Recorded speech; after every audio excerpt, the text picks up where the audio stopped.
مشران جناب عاجز داود محب عمر ټول حاضرین د مجلس او د ملي ځواکونو استازي، السلام علیکم ورحمة الله وبرکاته. انا لله و انا الیه راجعون. نن د افغانستان یو ویښتنی بچی په ډېره ظالمانه توګه شهید شو. ټولو ته تسل درکړو.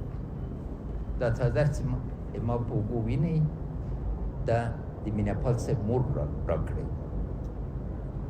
او دا یې د مینې یو نښانه ده چې زه یې همیشه په اوږو باندې ګرځوم. ده یوازې نوم مینه پال نه و، د مینې نه ډک و. ده مینه له دې ولس سره لکه ما غوندې یوه لیونۍ مینه وه. او بل د څلورم شهید ده د دې کورنۍ او هر وارې چې ما مینه پال صاحب ته د تسل تلیفون کړی و لکه هندوکش غر باندې درېدلی و او په واضح توګه یې راته ویلې چې موږ دا نظام موږ جوړ کړی، په خپل لاسونو م جوړ کړی او هیڅ چا ته به دا اجازه ورنه کړو چې خراب یې کړي. زه پوهېږم او تاسو ټول پوهېږئ چې مینه پال باندې دا خاینانه حمله او لکه دې غوندې نورې حملې د افغانستان د لوستونکو د اهل د فکر د اهل د قلم باندې یوه توطیه ده. اما په دې باندې دا خلک پوسي ده د افغانستان دښمنان چې موږ د مینه پال له هرې قطرې د وینې نه زرها نفره نور مینه پالان به جوړ سي. دوی د افغانستان تاریخ محوه کوی نسی، موږ نه افتخارات هم نسی اخیستی او په واضح توګه ما ژمنه دا ده چې د قاتلان به پیدا کوو او ټولو ته به انشاءالله هغه سزا ورکوو. خدای جل شانه له مخکې نه قضاوت کړی. مینه پال ته جنتونه مبارک وایم، د قاتلونو ته د دوزخ آمادگی به بیا هم زړه له کومې نه تسل درکوم.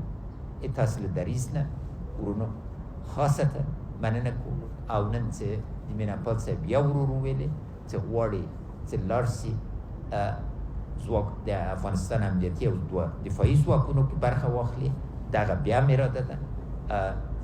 ځای ما په زړه کې به همیشه ډکي، اما د باندې چې فکر کوم هم د مینې او مسکا به مې یادېږي او ژمنه هم یو لوی زخم به ما په زړه کې هر کې به یې ځای تشي. عمر صاحب به زر تر زره کوښښ کوي چې بیا همدغسې تکړه ځوانان چې د ځای چې نه ډکېږي تر اندازې پورې ډک سي.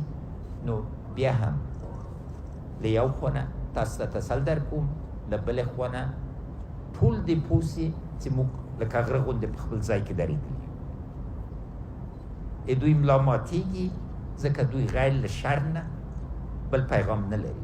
تاسو فکر وکړئ چې ځوانان له تابلیتونو نه ډکوي او وحشیانو غوندې یې لیږي. دا له انسانیت نه وتل دي. موږ د انسانیت دپاره، ژوند دپاره او د افغانستان د عزت دپاره درېدلي یو او دریځ باندې پوه سي.